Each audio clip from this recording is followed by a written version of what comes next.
All right, so I'm gonna work on this. I'm gonna work on this scanner here.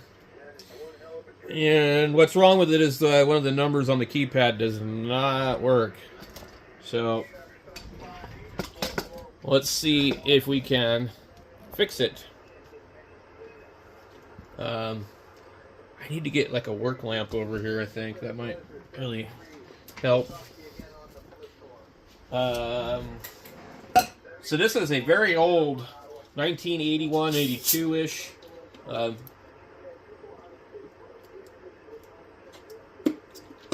scanner, and I don't think that it automatically detects anything unless you enter it in there.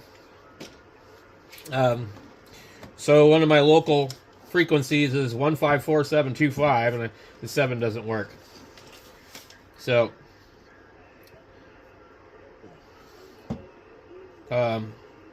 actually, that doesn't necessarily say it was made in 81, but it says P19181. I've seen a couple of other ones like this. It's manufactured by Electra Company, a division of Masco Corporation, Cumberland, Indiana. And it had 2 9-volt batteries. The cover is gone. I bought this a couple of weeks ago, the 24th of last month. I bought it about a month ago then. For this price. And it definitely works. There's just problems with the keypad. So we just need to get into it and open it up and see if there's a way that we can repair the keyboard. So I'm just going to go ahead and do that now. On these old things, sometimes I'm tempted to use like a drill to quickly remove the screws. I would kind of advise against that on these because sometimes you crack the plastic doing that. If you look at these are the kind that are threaded into the plastic, and if you've ever dealt with old stuff, you see that a lot of times when you're not careful and you impact it with like an impact driver instead of a drill to try and quickly remove it, you shatter the plastic in there. So we don't want to do that. I don't want to be sitting here trying to glue this thing up.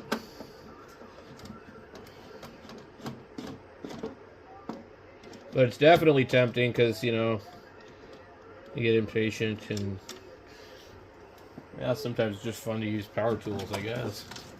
So something's rattling around in it too. Get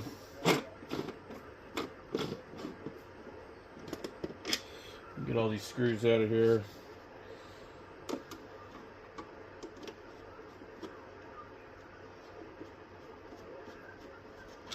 Okay.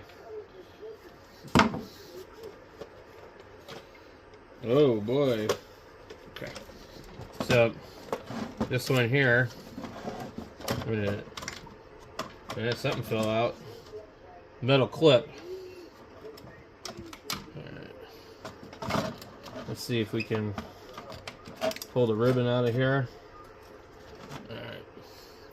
So actually, our problem is right in there. Let's set this aside here and just have a look at this. How cool is this thing, man?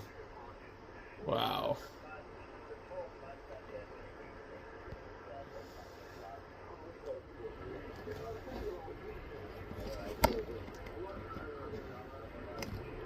Look at this thing. Dude, this is neat. I don't know, but I think this comes off. Okay. And you can only plug it in one way. What the hell is this? Why do they... Strange.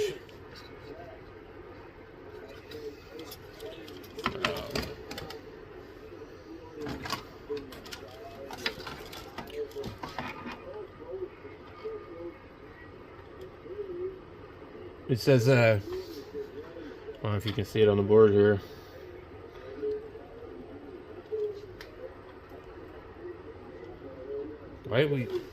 It says 1980 reversion. Oh man. Let's get this up there.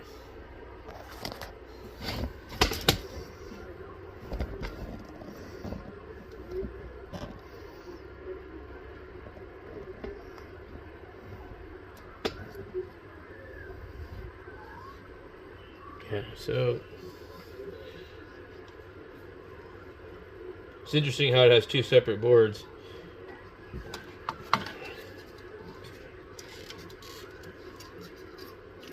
It has another number on the board here. Wow, look at that chip. Holy moly. This is really cool.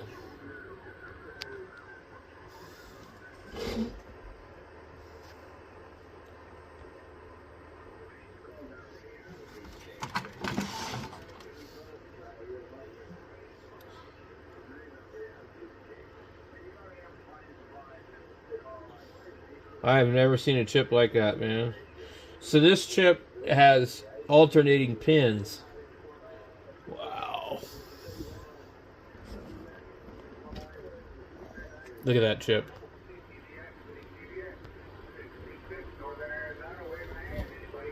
So there's alternating pins. Wow.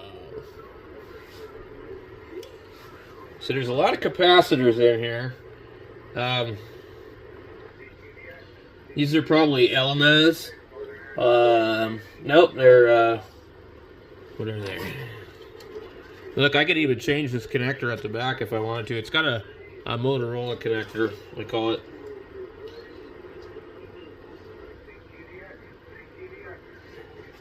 These are, what the hell is the name? That's LMS, yeah. These are the Rubicons or Rubicon. So this nice little fluorescent display. I think I did have an issue with the display, like kind of getting wonky on me. I'm going to make sure that there's no bad connections here on the back of the board as far as the pins are concerned. And actually, this is a really good way to check them too. So we're going to be looking right where my finger is.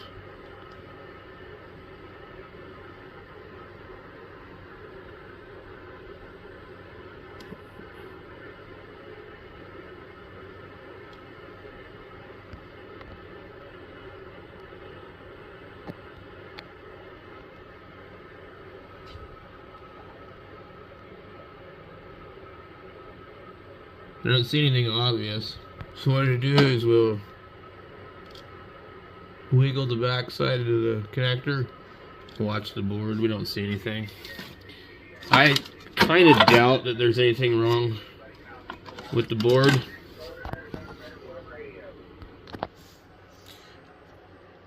I hear this guy in northern Arizona on the CB, which means he must probably be local. And of course I can't get on there to ask them because I don't have a radio that transmits there. Anyway, who cares? We're working on this. So this is an example of, other than probably that chip right there, something that's completely programmable, or completely serviceable. I don't know why I said programmable. A lot of these chips are going to be probably pretty common.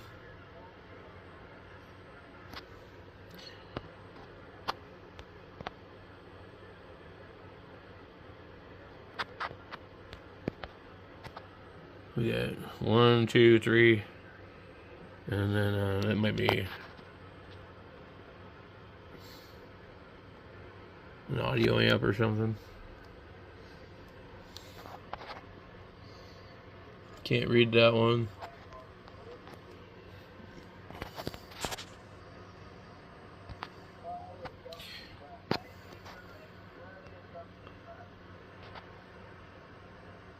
Anyway, there's a few on here, but like What's probably going to go wrong with this is going to be a capacitor, and nothing else really. We've got some filters.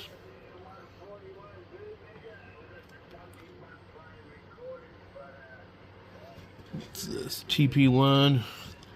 I don't even know what TP1 would be. Speaker. Anyway, I just wanted to examine it before I get all hell-bent into trying to repair the keypad. I'll go ahead and put that over there. This keypad's really a nightmare.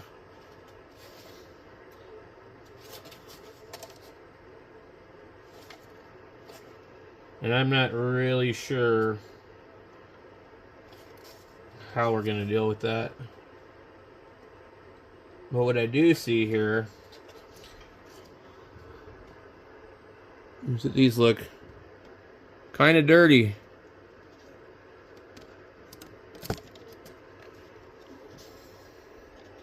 It's actually not supposed to look like that. So we're going to try and clean them. Alright, I'm going to use some very fine sandpaper.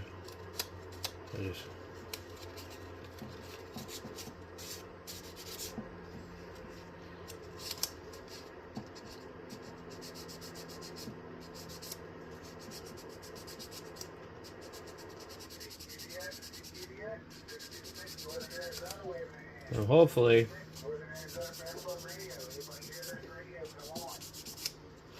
this guy keeps saying the same thing.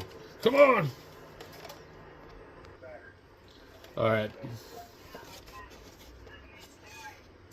Let's see if that'll work, right?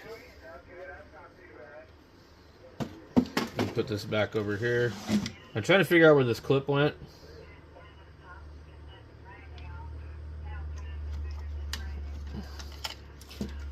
Where would this clip have been?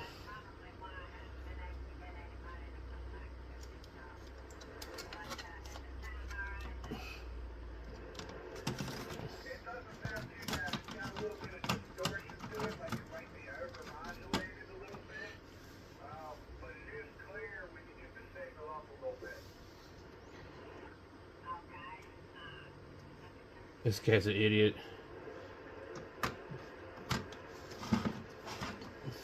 He's telling the guys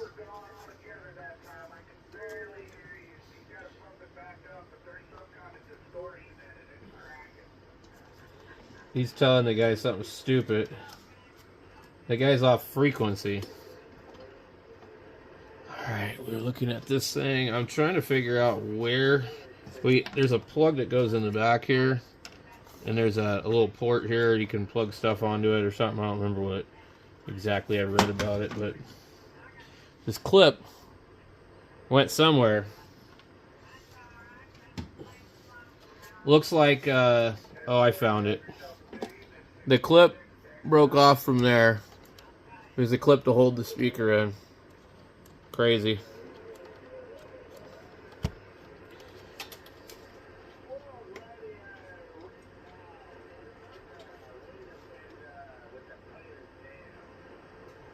Did the guy say wiener bender? Guy sounded like he said World Radio Wiener Bender. I swear to God, man. That's what I heard. These CB guys crack me up because they make like all these homemade like call signs and clubs, and some of them are pretty serious with it, you know.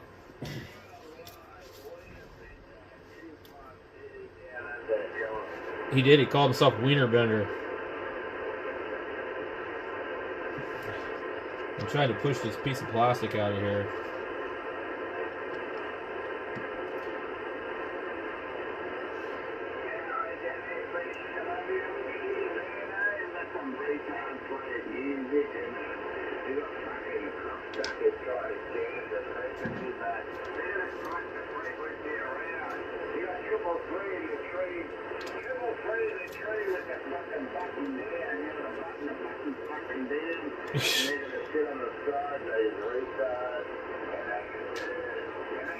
A drunken Australian, it sounds like. This is what's left of the antenna.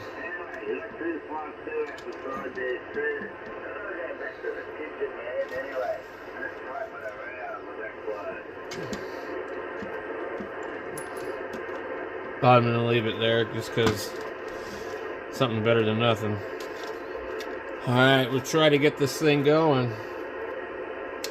626 Prescott, Arizona, trying to reach that 268 Prescott, Arizona. How about it, 268? 268, you out there? 626 looking for you. I have no idea who that guy is.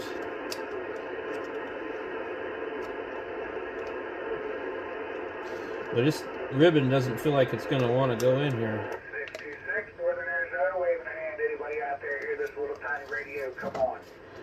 Yeah.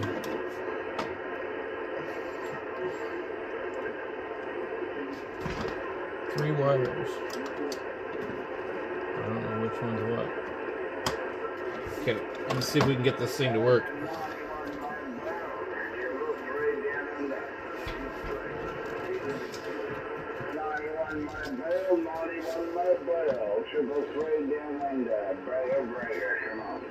Yeah, it doesn't work.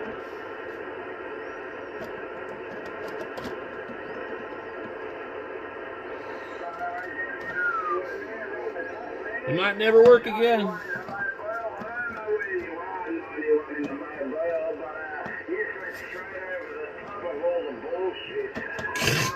This Australian guy cracks me.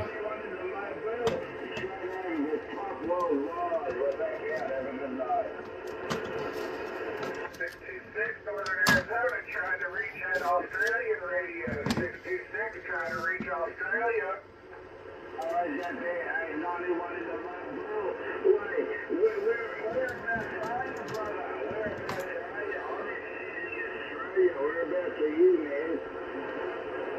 I'm going to check to see if there's power coming out of here.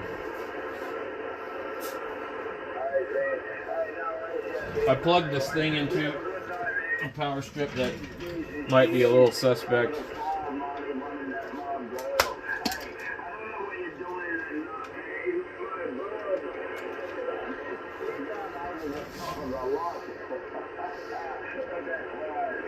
Let's go ahead and do that.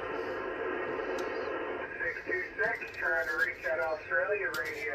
626 Northern Arizona trying to reach Australia. Come on.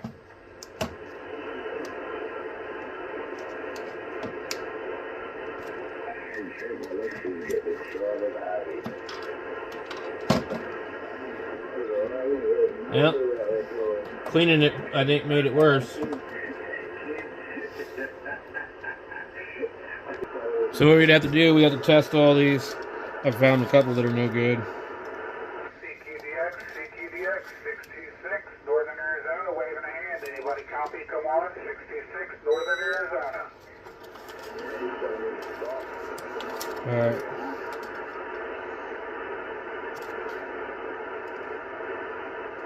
How about you 268? How about you 268? It's really hard to do.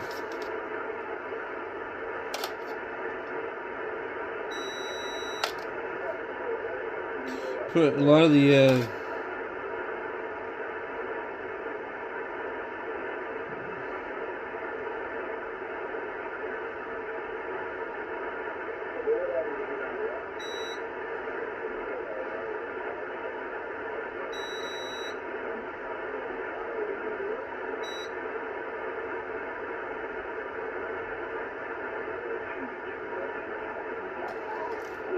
this thing is about screwed. I'm serious, like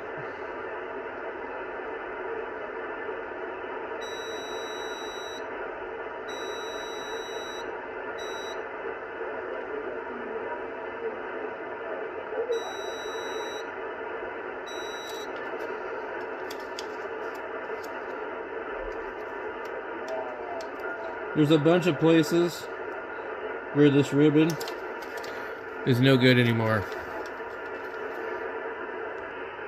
Or we tried something really crazy. What the hell is the thing? I took a piece of tin foil, cut it really thin. I taped it on here. I cut the ends off. if we look up through this, we can see a lot of this shit's missing. I gotta cut this down.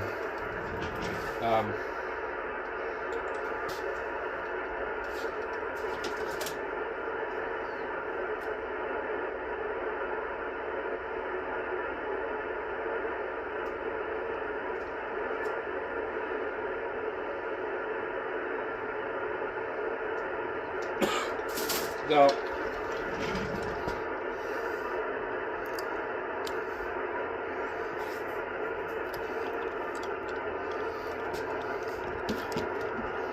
we'll plug it in and see what's happening.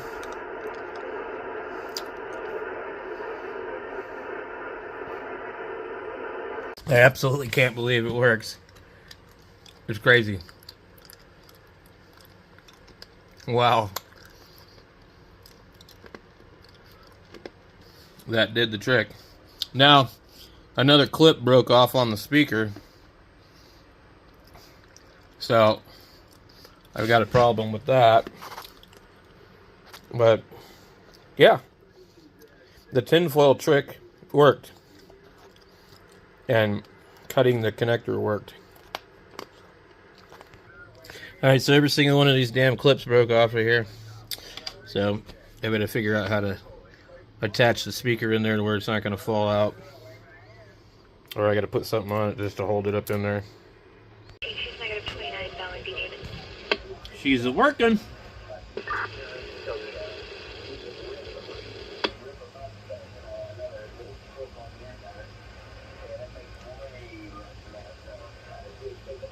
So now I just have to program in whatever I want to scan. It's very simple. Just enter it. I just have a wire going over here. At one point there was an antenna that went in here.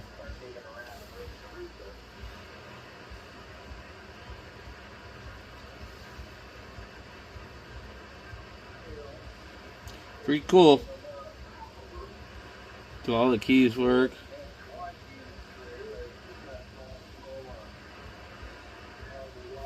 It might quit working eventually. If it really goes bad, I guess you could pull this. This is glued in here. You need to pull this keypad out. And you might be able to solder individual small wires to it. I don't know.